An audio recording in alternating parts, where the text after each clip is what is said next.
Number three, some teaching suggests that if you get angry, you're not godly. Now, this is interesting because religious programming is used to ruin a lot of lives. And what religious programming does is it takes an idea that sounds like God and it uses it to put people in bondage. This is amazing. So religious programming puts people in bondage all over the world. You know, it's so fascinating to understand the way that religion works in the minds of like societal architects, because evil people that are architecting society look at religion as a means by which they can control the masses. Jesus didn't come to set up a religion. Jesus actually set up a government. He called it the kingdom of God. That government has an administration, and that administration produces freedom.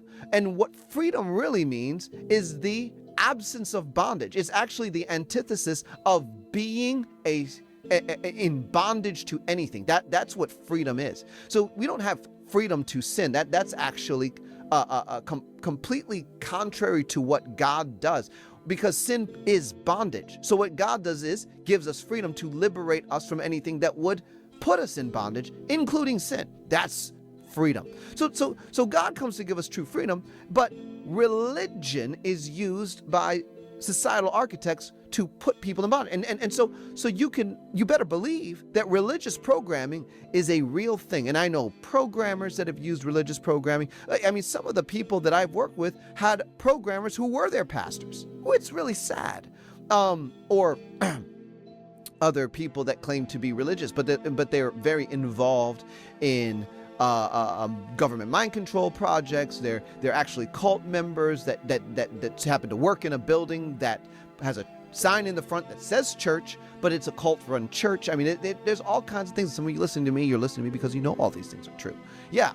So what happens is you have religious indoctrination. You have people that take ideas that sound like godliness, use it to put people in bondage. Can I tell you what one of those are? That if you get angry, you're ungodly. You know, the Bible depicts a God who actually expresses a full range of emotions.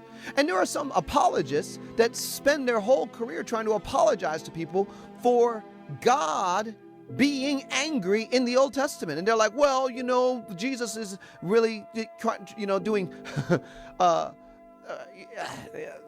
management on God's image. He's trying to help us understand that God wasn't really angry in the Old Testament. He was just, misunderstood. And, he got all these he was angry. There was a lot of things that made God angry, and one of the things that makes God angry is sin.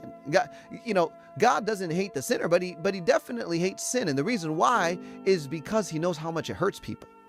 And God was angry at how people abused each other, because God is a compassionate God. Compassion means to suffer with. So in God's creation, anything that is suffering, he feels.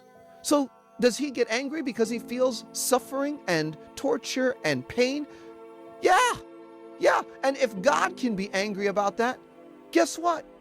Anger is actually not an ungodly thing.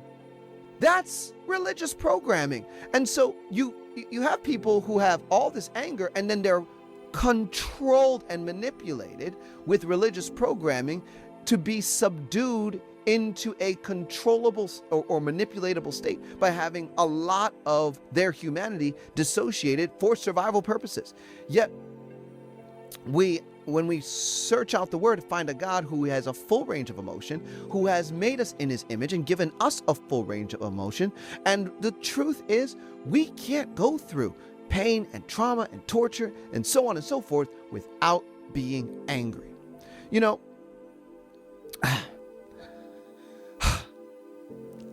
This is where we have to get real with ourselves, because the Bible actually says, be angry and sin not.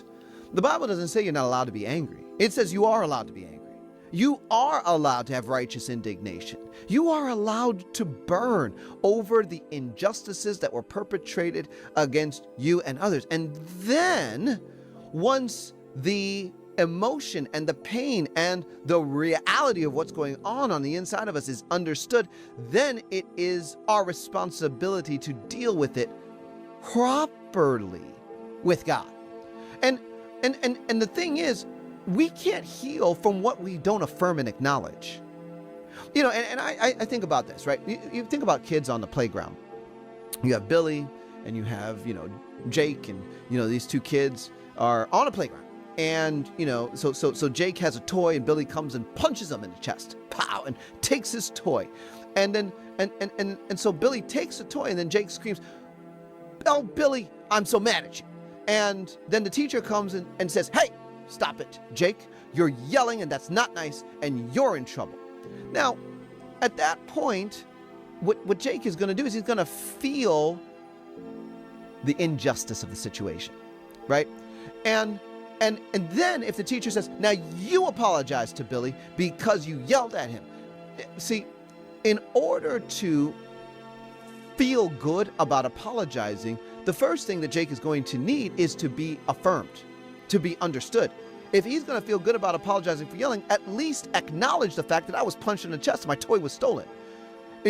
Maybe we both need to apologize, but at least affirm that I'm not crazy for feeling this way, right? But in real life abuse scenarios, a lot of times folks are not affirmed for feeling this way. They are punished for feeling some kind of way about their injustice and mistreatment. So they learn to shut down and forgiveness becomes skin deep. Once affirmation comes, it's actually way more realistic to not only at the surface begin to forgive people and let things go or turn things over to Jesus, but in the deeper parts of our subconscious where our minds were shattered over injustice, to forgive and let it go at those levels and truly heal throughout our whole being. Friends, I have a lot to say about anger.